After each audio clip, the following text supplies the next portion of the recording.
열광과 미디어 함께 여론을 키우자. 2026년 1월 10일 오전 5시. 민이란 무엇일까? 선거는 국민의 심판이라고도 불리며 미디어가 매달처럼 내놓는 여론조사는 유사 선거의 양상을 띈다.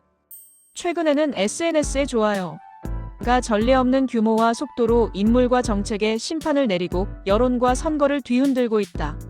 사람들의 생생한 목소리와 그 목소리를 모아 분석한 수치는 민의를 가늠하는 중요한 요소다.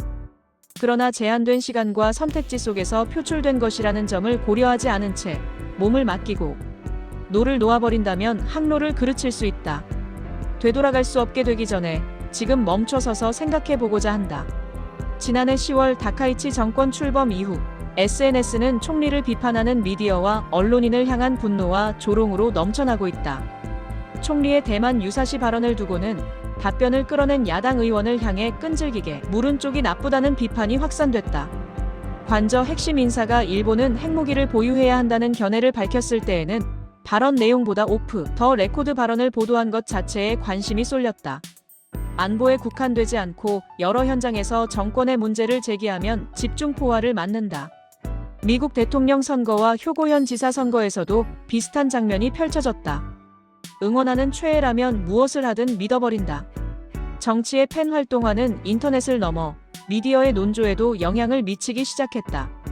TV 정보 프로그램에서는 한 해설자가 왜 다카이치 씨를 비난하는가, 일본인이 아닌가? 라고 발언했다. 다른 프로그램에서는 판다의 중국 반환 문제를 두고 다카이치 씨의 지지율은 높다. 모두 참고 견뎌야 한다고 출연자가 반응했다. 주권자인 국민이 권력을 감시하고 의문이 있으면 따져 묻고 알게 된 사실을 보도한다. 시민이 미디어와 정치인을 통해 알 권리를 행사하는 민주사회 시스템을 스스로 허물어버린 끝에 무엇이 남을까? 정권 지지율이 높으면 비판을 주저하고 낮으면 기세를 올린다. 미디어의 태도 저변에는 여론을 반영하는 것이 민주주의라는 생각이 있다. 그러나 미디어에는 무거운 교훈이 있다. 청일러1 전쟁 당시 호전적 논조를 보였던 아사히 신문은 이후 군축과 국제협조를 주장하는 논진을 폈다. 사론이 급변한 계기는 1931년 만주사변이었다. 하지만 네즈 아키히코 리스메이칸대 교수 저널리즘사는 전환점은 1918년의 필화 사건 백홍 사건이었다고 지적한다. 발행 정지를 면하기 위해 체제 지지를 표명하고 소동 등에서 정권 비판을 주도했던 편집 간부들이 물러났다. 당시 오늘날의 SNS와 비슷한 역할을 했던 것은 신문 잡지에 실린 독자 투고였다.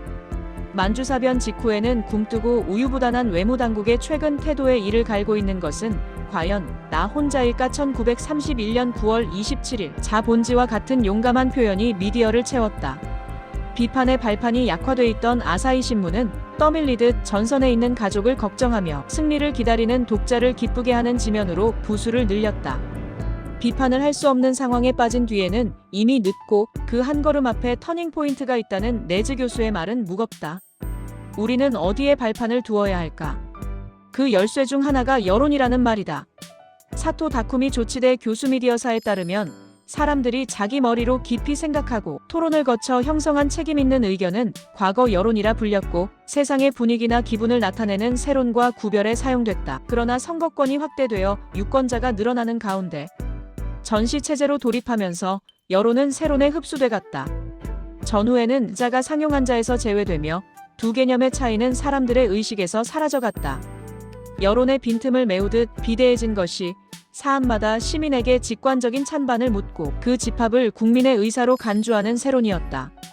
그 연장선상의 높은 지지율 속에서 자민당이 압승한 고이즈미 정권하에 우정민영화 선거, 그에 대한 반동으로서의 민주당 정권 탄생, 사상 최장수였던 아베 정권을 거쳐 오늘에 이르는 길이 있었을 것이다.